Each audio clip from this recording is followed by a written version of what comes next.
Welcome back to the episode. We are again somewhere underground in a dungeon. We just went down the stairs here and made sure to place the metal crates on these marble plates. metal. I'd love to, thanks. And there's also another skeleton that we can still loot that probably just has a bottle. Actually thought that was absolutely nothing to get, but okay. There's always just one thing that I always forget to loot, which is weird. Anyway, it's just... there you go. These things have stayed interesting. That order's always somewhat strange. Okay, what do we have here? More undead stuff. Let's explore the whole area here. Have to be very careful. Step carefully. There's a trap. Exactly, because of this reason. There's marble plates all over the place. Okay, now the question is,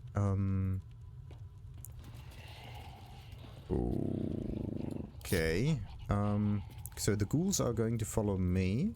What's the story? And, let's see. Can I take that? I can. Slowly. Okay, that's number one. I don't know if the thingies here, the marble plates, are going to trigger the trap if I step on them. But I can definitely be sure If you insist. of the fact that if I put something on those vents, there's no poison coming out of it. So at least by this way, by doing it this way, we are safe. Oh wait. One thing I have to make sure is to move the crates maybe a bit to the side. Actually, no. If there's something below the crates, I know. Because everything that exists as an object in here, like targetable object. Oh, look at that. No, it's just a crystal vase. Good. Can't really move that one. Good. I thought that one was another one of those plates that you can move around. So, let's take this one and move it a little bit. Oh no, wait. I don't know what happens if I step on the marble plates though. Let's just continue going on forward slowly. Perception check failed. Okay, so there's probably another vent right there. And, oh, look at this, a gargoyle head. Yeah, that one is going to trigger, like, fire damage also. Wait a minute. If there's fire coming out of this one, it will probably spew all the way over here. Or something like that. Who knows? Okay, I... don't know which of those metal trunks I'm going to use. Let's just make sure and get the big one. And something like that. There you go. Good. Let's just hope that the thing works this way. Should be safe now. Actually no. If there's a trap coming out of these things, I can disarm that one. Good. Yeah, I think it would be better for me to disarm it directly. Ah. Someone's left a trap out for us. Yeah. Okay, so the marble plate thingy doesn't do anything. Good. Let's make sure to disarm that trap directly. 25. Are you mental? Okay. That's a tricky one.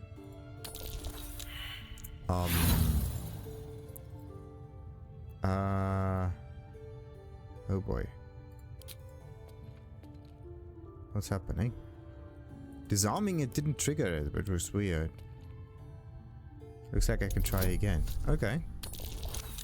What the? It's really kind of weird. I seem to not get the high numbers anymore. Maybe disarming is somewhat different than lockpicking. Because reaching the... there you go. Reaching the high numbers is a bit tricky. So let's disarm that one. Like, Steeped in Bliss is still effective, even if Karlach stands very far away. Interesting. But getting 25 seems to be something that's fairly difficult. Okay, now what about this thing? A click? Okay. If you were to... Don't burn yourself. Let's click number 2. So, wait a minute. What does the map say? This is not the way forward. This might be the way forward. Maybe you have to stand on those metal plates in order to open that door. Who knows? Let's see. We're gonna stand up here. Well, in it. There's another click. And what happens if every 4 of them are standing on those? Ah! Open sesame. And if we go away then? This happens. Okay, so I need an awful lot of crates now, just in case. Good. So no one is going to trigger any traps, which is great. Oh boy. I hope that no one is going to trigger any traps, otherwise I'm screwed. I mean, I do have to move a little bit further to the side here, so that the ghouls are going a bit further away. It's kind of nice that the ghouls are still following me, like... That it's not there, like they don't just stay there for a certain number of turns. They stay there pretty much forever, which is really cool. Okay, let's place this one over here, this one on the vent, this one over here, this one will be placed over there, and this one will be placed on there. There you go. Easy. To do. I just don't know what these vents are good for. Like, when the vents are going to trigger and when the heads are going to spew fire or something. Okay, that is a weird one. Strange. And it goes down a lot. Okay. What else do we have here? Slowly but surely. A prison cage. Could also be an elevator, because Dark Souls. Okay, what else? Like, this one can't really be open. Be very careful. That one looks... What's so special about... Like, I can destroy the crystal vases. They have some resistances. But I don't know what's coming out of those. Maybe I should save before I do that.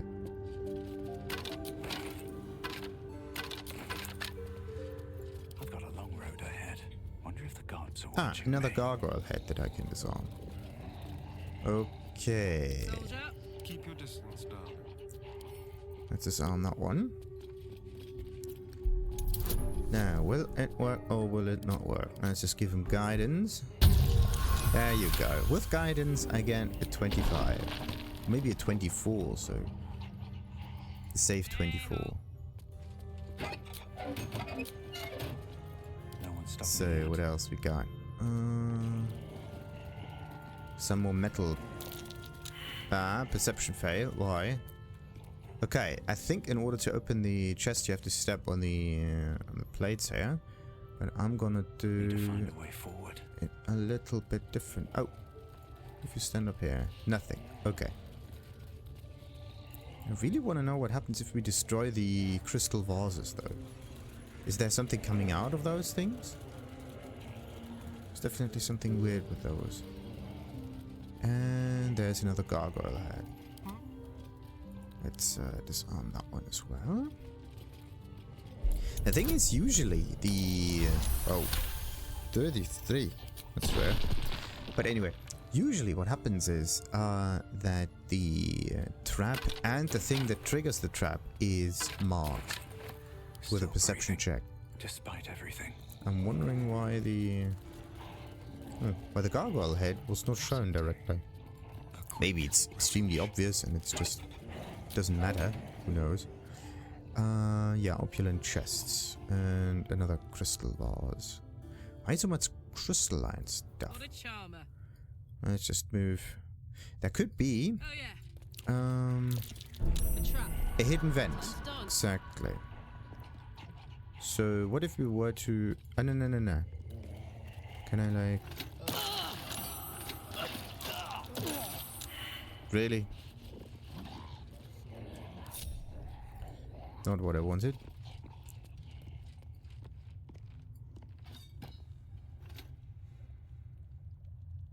Uh-oh. Oh, that was close. Really close.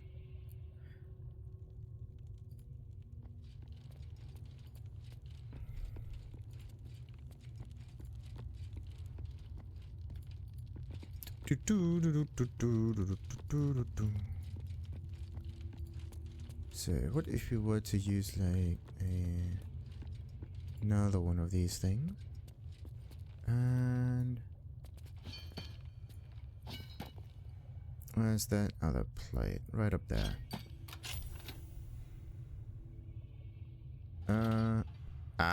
There you go. Okay, so getting 4 or like 2 of them deactivates the trap, which is very interesting. I could do like an in-betweeny thing there as well. I could just place the thingy right on top of it. Nothing will come out, even if it's not placed correctly. But I'm just gonna do something like that. Actually, let's just rotate it a little bit so I can move past it. By the way, if you don't know how to rotate the thing, you have to like pick it up, and if you're holding, like once you're holding the thing, you can rotate the scroll wheel and the item will rotate either clockwise or anti-clockwise. But another interesting thing to note is that you can only rotate it clockwise, anti-clockwise, like on a plane. You can't really put it up or down or something like that. You can't really lift it, which is a wee bit iffy. But anyway, the goal's always for me. Dawsen, Kiltmaker's confession. After that gloating visit by the master of the vampires named Cazador, it seems I believe my incarceration can end in nothing but death or worse. As such, it behoves me to confess my sins, if only in this small notebook, to lift their burden from my soul, or, if that is not granted me, to record the reasons for my atonement. As a child, I was often coldly cruel to small animals, though I kept such abuse well hidden. As a youth, I teased my younger sister, Thara, unmercifully about her weight and skin blemishes, which I fear contributed to her chronic melancholy upon reaching adulthood. When I took the city accountant's certification test, I feared that I lacked the skills to pass, so I cheated by buying an illicit answering sheet. The above is followed by 6 more pages of similar transgressions. So, in the end, nothing too problematic, but still not nice. Okay, Euro thingies. This is something that Lizelle could carry for me. And the rest is just valuable stuff. So this thing will be placed in here. I always think that this one is there for the food, but that one is there for the food. I always mix them up. Can't give up now. Okay, so we got ourselves some vases. Oh yeah, wait a minute. I want to know if you can attack the crystal vases, and if you do so,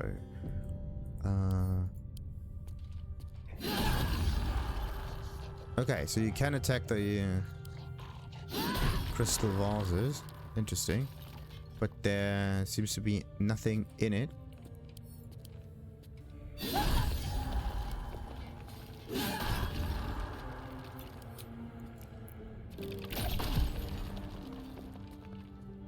Okay. What was that just now? What was that bleeding effect? Was there something in it? It was weird. Something extremely weird is happening with those crystal vases. I don't know. There's no depiction of the thing. Let's attack it.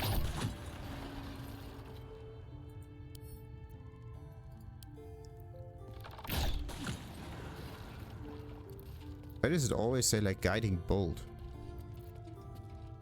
Is there some... Wait a minute. On a hit, possibly inflict guiding bolt on the target, and guiding bolt is the next attack roll made against this creature has advantage. Nice. Okay. Sweet. So let's just destroy the other one. I don't think that this actually triggers something or does anything or whatnot, but it's still kind of weird. because you can actually destroy it. There's this one, for example, here, down Thurable. That one is hanging there. You can kind of interact with it or something. You can hover over this, but it doesn't really have a health bar.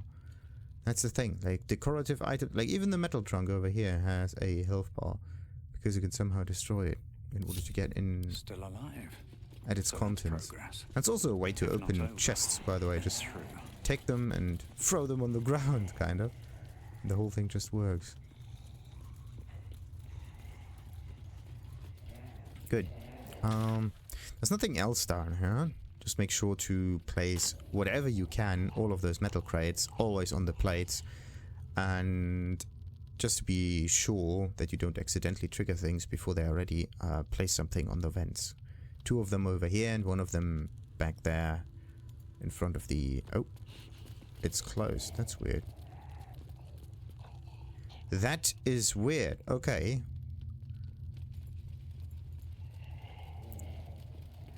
So it may be that... Uh-huh.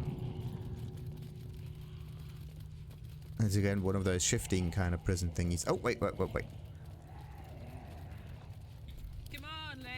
Actually, I could destroy this myself. So let's attack it. Another step forward. I don't attack it the right way, it seems. There you go.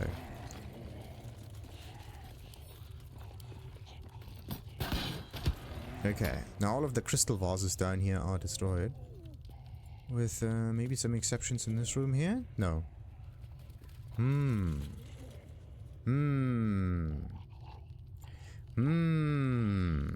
Weird.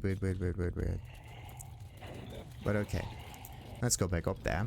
And then there was a... Where are we right now? There was an elevator. Little bit further that way. Everybody here is knocked out. The good thing about being knocked out is that if they are temporarily hostile, they will not die. And it's just a nicer way to... yeah, to end the fight. So, let's see. Let's get this dice done. Stand on a clean metal platform.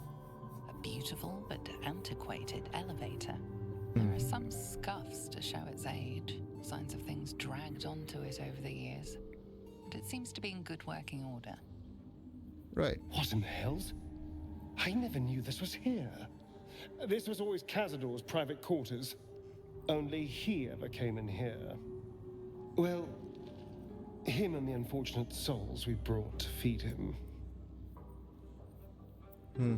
Well, let's descend. Whoa.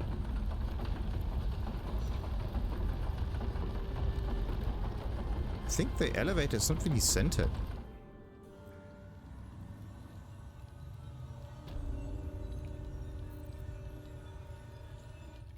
Alright, more crystal thingies and a waypoint. Yeah, look at that.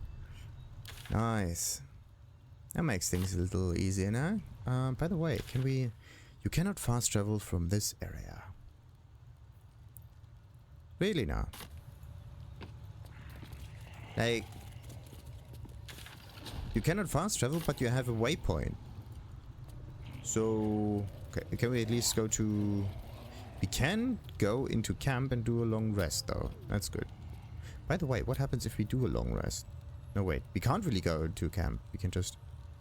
What on earth is going on? You cannot fast travel right now. Okay. So it's not really working. That one is weird. Okay, it doesn't do much. Oh, it's open.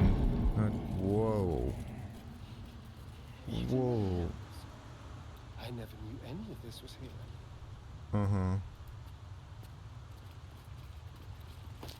But the thing that is even more interesting, though, is the fact that this looks like something that is far older than even the vampires.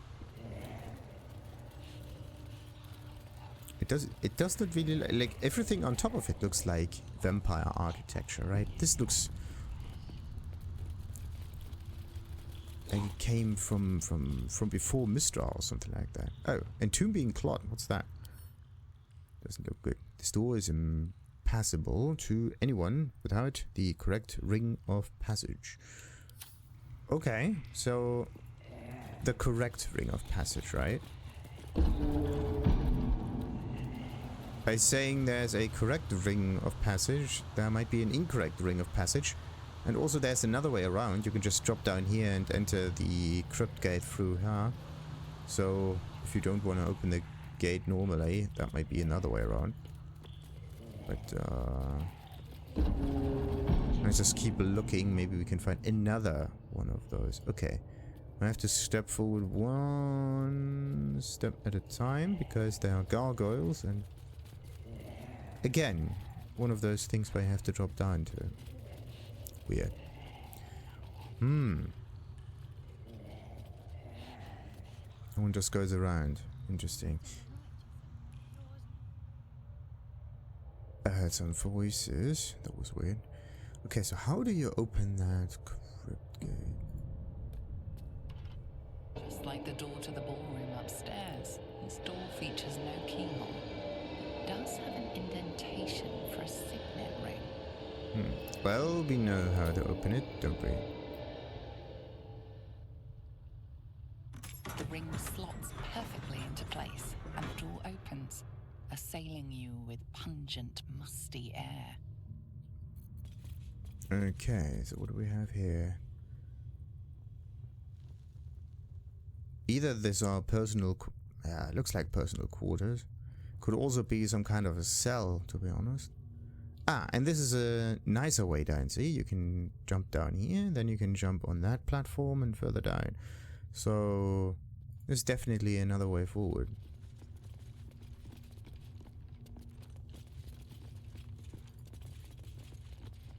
So, any traps around? No. Oh, Bhaalspawn stuff again. Fascinating. Let's see. Vellioth. Oh, with a scroll. Look at that. Interesting. Don't be shy. So let's just loot everything, except for that head. That seems to be very prominently praised.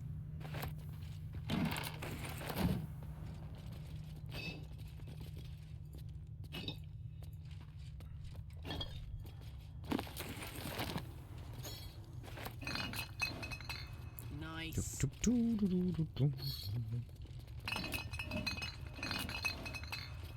Hey boy, so eternal cruelty.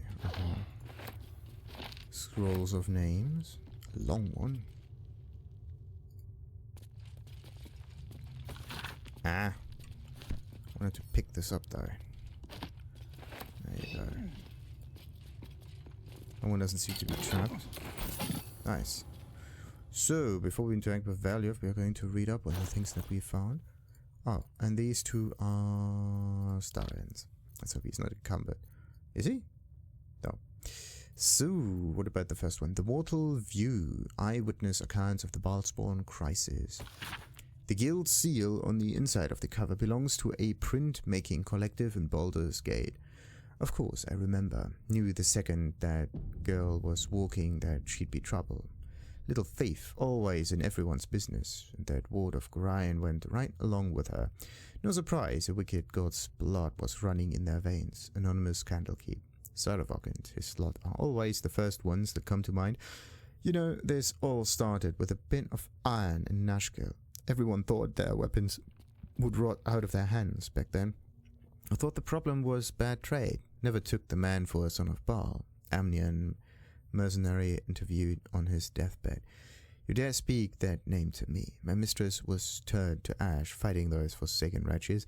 I curse Baal, I curse Irenicus, and I curse you, hostile vampire Athkatla slums. The five tore Tefir to pieces. I don't think anyone expected more Bhaalspawn showing up would fix the war that a pack of them started. Then again, they were all inclined to killing each other, eh? Good riddance. Here's hoping every last one of them has been wiped off the face of Faerun. Saradush, merchant, retired.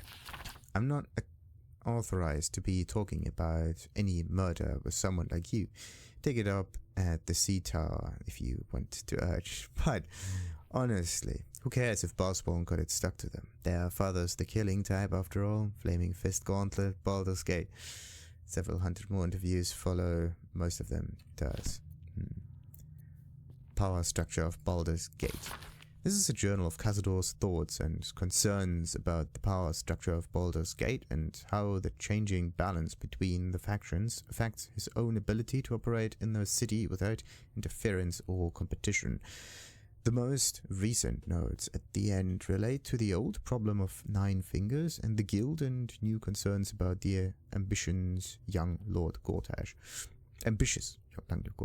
Cazador's worry about the guild revolve around the rise of the brash new criminal kingpin known as the Stone Man, and what it might mean for the gate's underworld if 9 fingers is replaced. Meanwhile, the upstart Gortash is fielding prototypes of his steel watchers in the city streets.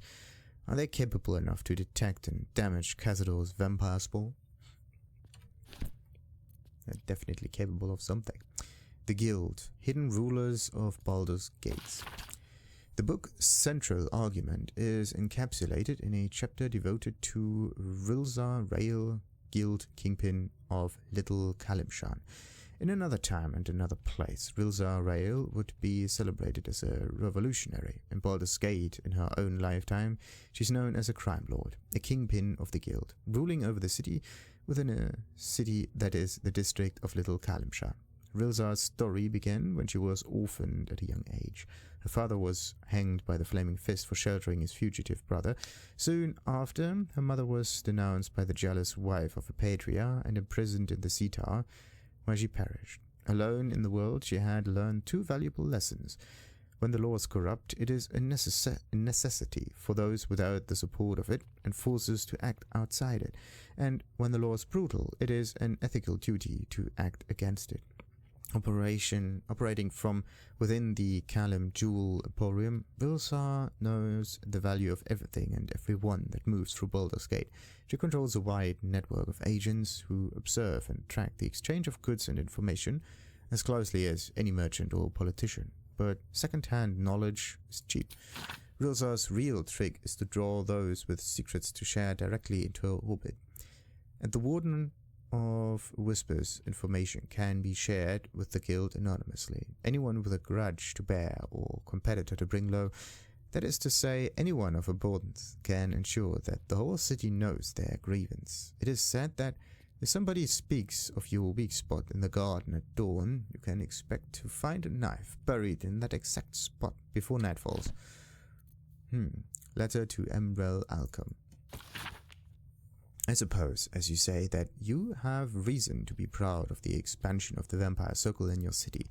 Of course, Afkadla is more homogeneous than Baldur's Gate, and you face fewer challenges from other factions and law enforcement, but still, accept my kudos on your progress there. Enjoy your success while you can, Alkam, for I am afraid that very soon it will be surpassed by my situation in Baldur's Gate. Definitely so. I am on the verge of a long-planned transformation that entirely changes the rules of the game. Too long have I been content to be merely a major city vampire lord, when I can be so much more, and I shall. But that's all I say about the matter at present, young Alkam. After all, we mustn't give away the surprise entirely. Cazador Zar. Interesting. So, Diseases of the Blood. This is a journal handwritten by a vampire known only as Lady Incognita, in which she describes 2 different blood diseases that, if contracted by ingestion of infected blood, might inconvenience a vampire with a brief illness. The bulk of the text is description of symptoms and diagnoses of red thrombosis and Thandel's paroxysm. The Lady Incognita notes that with a vampire's superior senses, it's possible to train oneself to recognize infected prey by scent before biting them.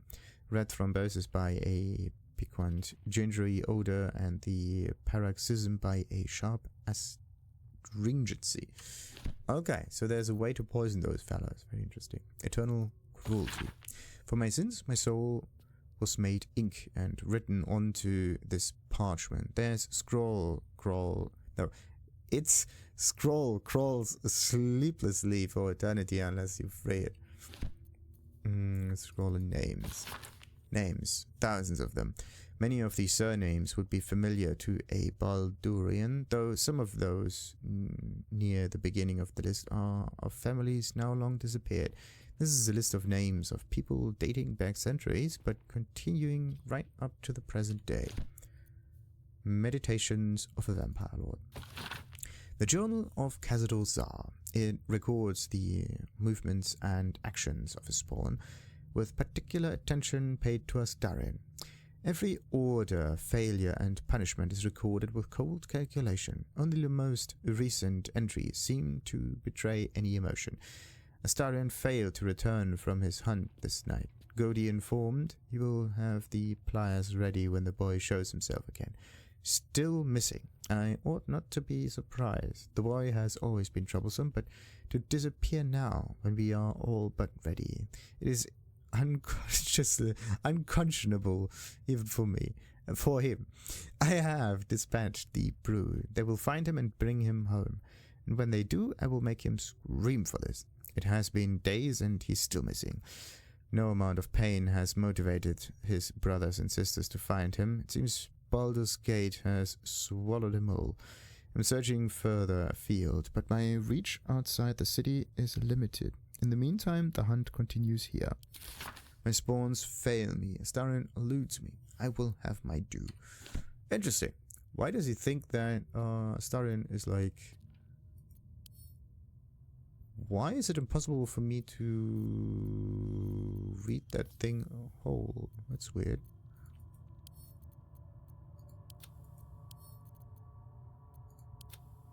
That book seems to be special. This book is redolent with an enticing smell of paper and ink. Is that blood? Weird. No, never mind. Or maybe Astarion has to read that. Okay, so what about this Vellioth fellow? On the pillow rests a skull with a scroll clamped in its bony jaws.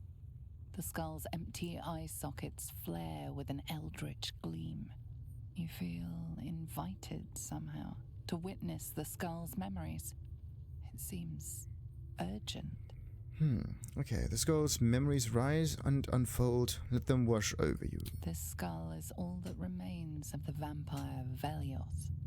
He turned Cazador, gave him the gift, and then taught him the rules of vampiric existence. Interesting. Wisdom. Concentrate on the memory. What is Vellioth's first lesson? Okay, maybe I can get that. Let's hope so. Ah, come on. Maybe someone else can do that. Your attention wanders for a moment, and you miss the import of Vellioth's ghostly whisper. Vellioth recalls when Cazador reached out to a former friend. His punishment was to watch as Vellioth drained his friend dry. Come on, let's hope that this works now. All of it is 15. There you go. Vellioth's second lesson is that power comes from solitude.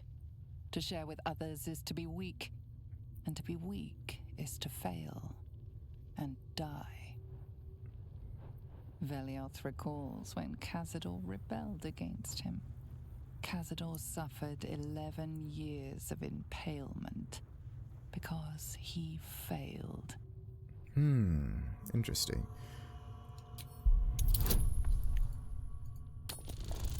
Really? A what? You let the shock of impalement allow your focus to waver, and Vellioth's words drift away, lost in the mists of time. Vellioth recalls Cazador, his lessons learned, killing him in the rite of perfect slaughter. How they both laughed. Vellioth recalls Cazador boiling the flesh from his skull, and then, to mock him, clamping his schooling scroll in Vellioth's jaws. The skull's eyes flash a final time, and its jaws sag open. The scroll with all of Cazador's rituals is yours. Vellioth is no more. Too bad, though. Too bad. Even his precious rules.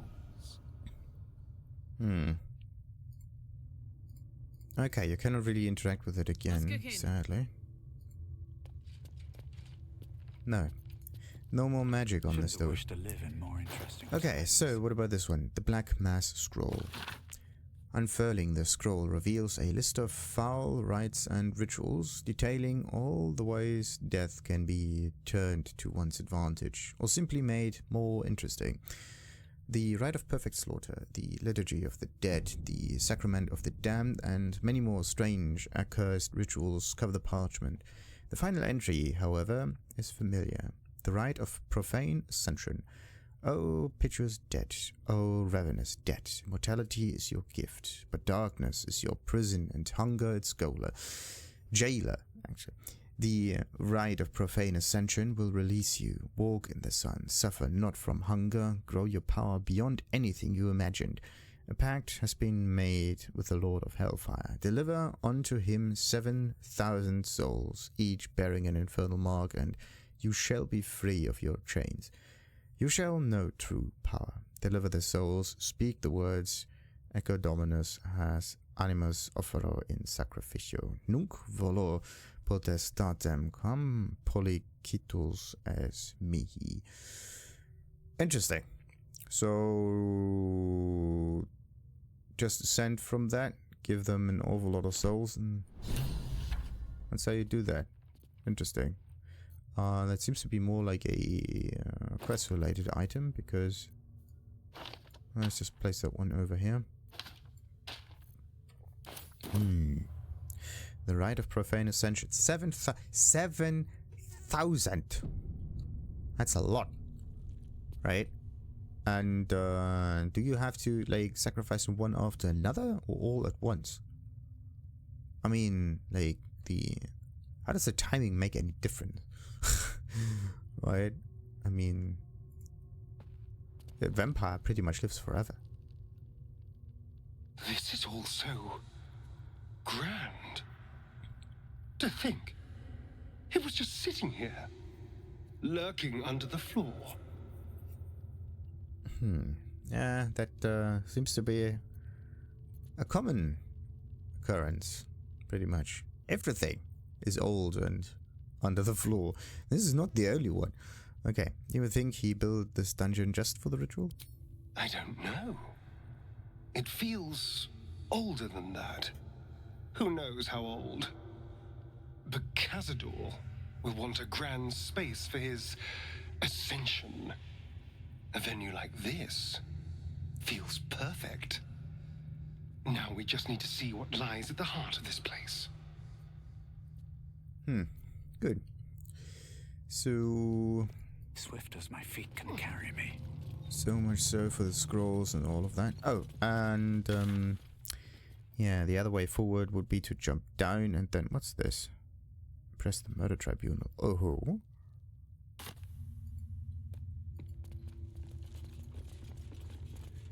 Seems simple enough.